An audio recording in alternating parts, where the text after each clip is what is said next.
क्या जानते हैं? प्रातिपदिक है।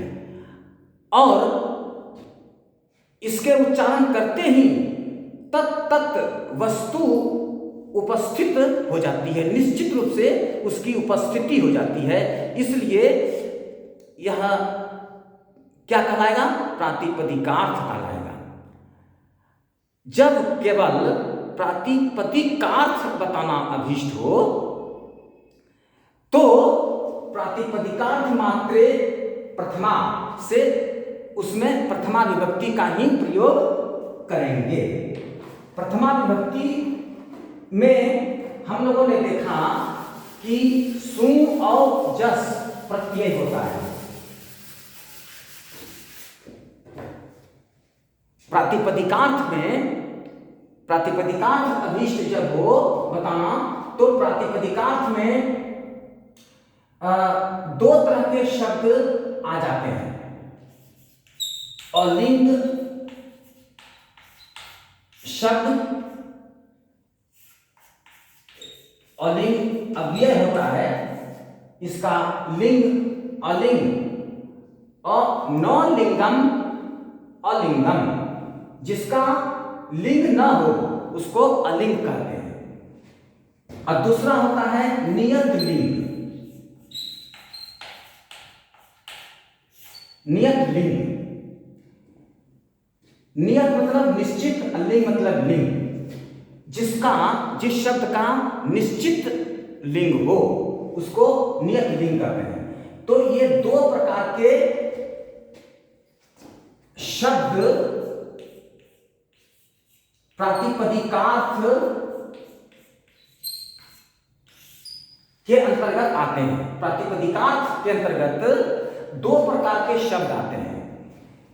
एक अलिंग जिसका कोई लिंग ना हो, जैसे च शब्द है, ये प्रातिपदिकार्थ है।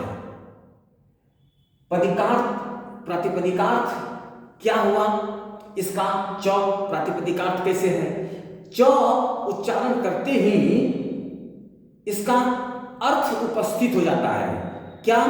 और। च का अर्थ और हमारे मस्तिष्क में आ जाता है। अपि, अपि का मतलब भी। अपि उच्चारण करते ही इसका अर्थ उपस्थित होता है, इसका अर्थ भी होता है, इसलिए यह प्रातिपदिकार्थ हुआ। प्रातिपदिक है, इसका कोई ना कोई अर्थ अवश्य निकल रहा है, इसलिए यह प्रातिपदिक कहलाएगा। और इसका प्रातिपदिकार्थ क्या हुआ कि च या अपि उच्चारण करते ही इसका अर्थ मस्तिष्क में उपस्थित हो जाता है, निश्चित रूप से इसकी उपस्थिति, अर्थ की उपस्थिति हो जाती है। इसी तरह से उच्चय है।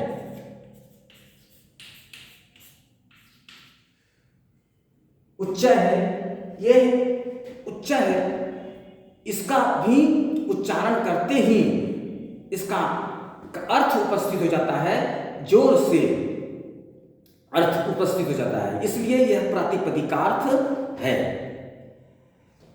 इस प्रकार ये सभी शब्द अलिंग शब्द कहलाते हैं। ये अव्यय है, ये अव्यय है, इसका लिंग नहीं होता है। एक प्रातिपदिकार्थ के विषय में हम लोगों ने जाना। अब दूसरे प्रातिपदिकार्थ जो शब्द होते हैं नियत लिंग शब्द होते हैं। नियत लिंग जिसका लिंग निश्चित हो, जैसे कृष्ण, कृष्ण, जैसे कृष्ण शब्द है, इसका लिंग निश्चित है, कृष्णा पुल्लिंग में। ये नदी स्त्रीलिंग है, इसका लिंग निश्चित है। फल, फलम, इसका निश्चित लिंग है, नपुंसक लिंग है। ये सब निश्चित लिंग हैं। इसी प्रकार अनेक नियत लिंग शब्द हैं। तो जब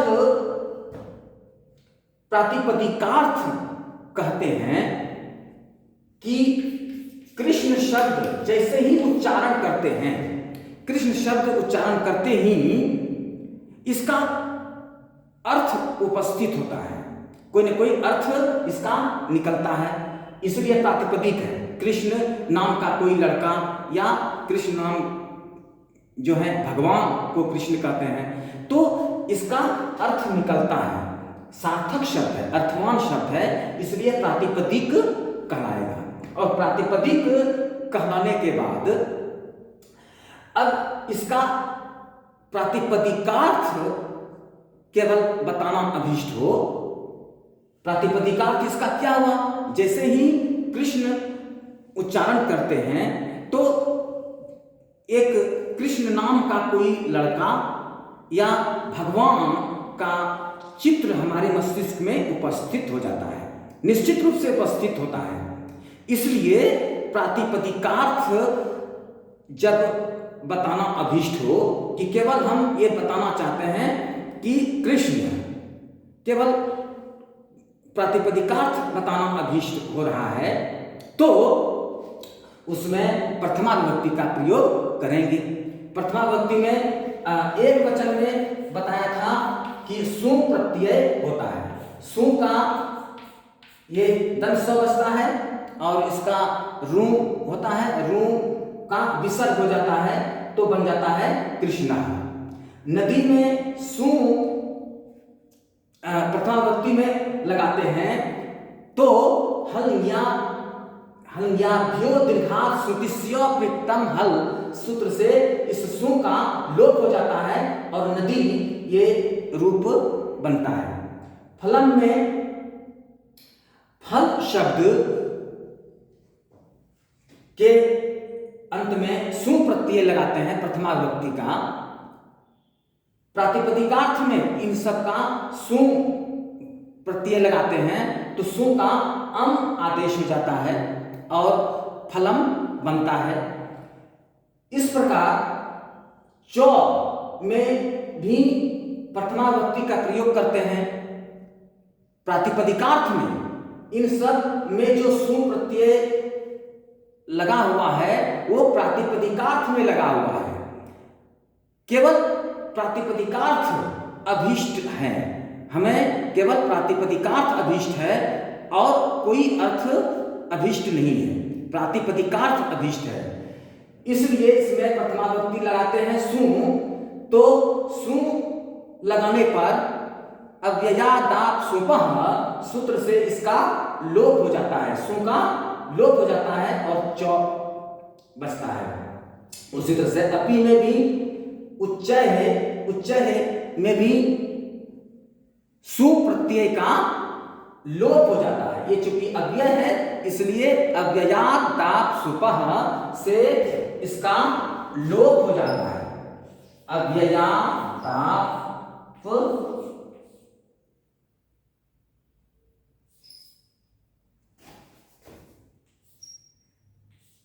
सुपः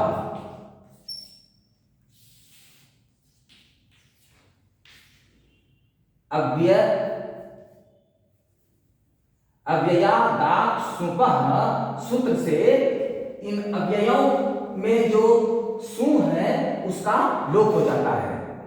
इस प्रकार इन शब्दों में, अलिंग शब्दों में, अनियत लिंग शब्दों में केवल प्रातिपदिकार्थ में प्रथमा विभक्ति हुई है। अब हम सब देखते हैं लिंग मात्रे।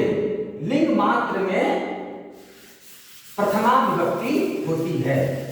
अब लिंग मात्र से तात्पर्य क्या है? यहां लिंग मात्रे अर्थात प्रातिपदिकार्थ से अधिक अर्थ जब हम लेते हैं, देखिए ये लिंग की अधिकता मात्र बताने में, लिंग मात्रे अर्थात लिंग की अधिकता बताने मात्र में प्रथमा विभक्ति होती है। इसमें लिंग की अधिकता क्यों कहा गया? क्योंकि पहला तो जो शब्द है वो प्रातिपदिकार्थ में प्रथमा विभक्ति हो जाएगी। क्यों कि जो अर्थवान शब्द हैं वे प्रातिपदिक हैं और उसके उच्चारण करते ही कोई न कोई शब्द का अर्थ उपस्थित हो जाता है, शब्द का अर्थ उपस्थित होता है। इसीलिए जो है प्रातिपदिकार्थ में प्रथमा विभक्ति लग जाती। लेकिन जब प्रातिपदिकार्थ के अलावे लिंग की अधिकता बतानी हो तो उसमें भी प्रथमा विभक्ति लगती है। जैसे तट शब्द है, तट शब्द का अर्थ किनारा होता है। यह तट शब्द तीनों लिंगों में प्रयुक्त होते हैं। ये पाणी अमरकोश में कहा है कि त्रिषु लिंगेषु तट शब्द का तीनों लिंगों में प्रयोग है। पुल्लिंग में भी है तटः, स्त्रीलिंग में है तटी और नपुंसक लिंग में तटः। तट शब्द जो है यह अनियत लिंग कहलाएगा। यह शब्द जो है अनियत लिंग कहलाएगा क्योंकि इसका लिंग जो है नियत नहीं है। अनियत जिसका लिंग निश्चित ना हो। मतलब नहीं, नियत निश्चित, लिंग मतलब नहीं। जिसका लिंग निश्चित ना हो उसको और नियत लिंग कहते हैं। तट शब्द और नियत लिंग है, इसका लिंग निश्चित नहीं है। क्यों नहीं है? इसका प्रयोग तीनों लिंगों में होता है। पुल्लिंग में भी होता है, स्त्रीलिंग में भी होता है, नपुंसक लिंग में भी होता है। उसी तरह से मित्र शब्द है, यह भी अनियत लिंग है। मित्रः भी होता है, मित्रम भी होता है। इसका अर्थ सूर्य होता है। पुल्लिंग में मित्र कहते हैं, इसका अर्थ सूर्य होता है। और नपुंसक लिंग में होगा तो इसका अर्थ दोस्त होता है। तो ये अनियत लिंग है। तो एक तो इन सभी शब्दों का प्रातिपदिकार्थ उपस्थित होता ही है, प्रातिपदिकार्थ होता ही है। तो प्रातिपदिकार्थ के अलावे अधिक लिंग की अधिकता है। यहां लिंग प्रातिपदिकार्थ के अलावे लिंग को भी बताना अभीष्ट है। इसीलिए प्रातिपदिकार्थ के अतिरिक्त लिंगाधिक्य में, लिंग की अधिकता में प्रथमा विभक्ति होती है। तो इसलिए तटः में सु प्रत्यय, तटी में भी सु प्रत्यय, तटः में भी सु प्रत्यय लगाया प्रथमा विभक्ति में और बना तटः, तटी, तटम। मित्रः में भी, मित्र में सु प्रत्यय लगाया, मित्रः बना। और मित्रम में भी मित्र शब्द में सु प्रत्यय लगाया तो मित्रम बना। ये प्रातिपदिकार्थ के अतिरिक्त लिंगाधिक्य में लिंग की अधिकता,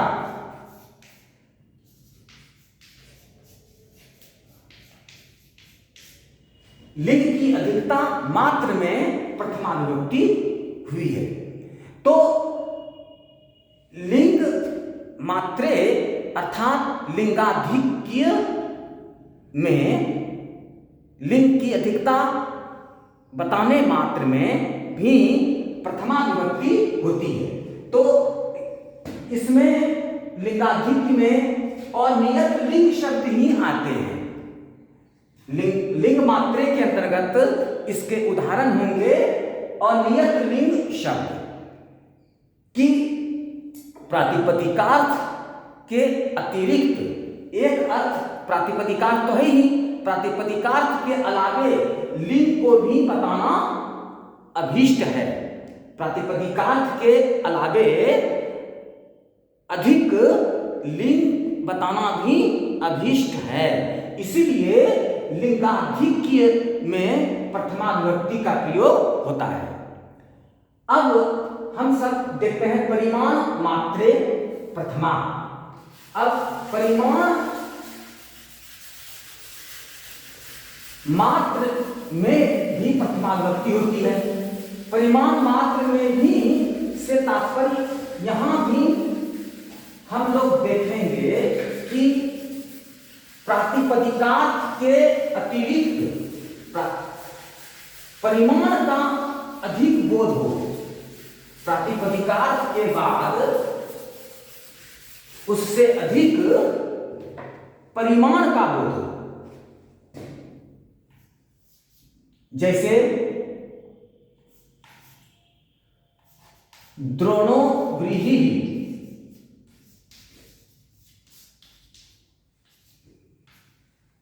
द्रोणों में संधि विच्छेद करेंगे तो बनेगा द्रोणः जमा व्रीहि।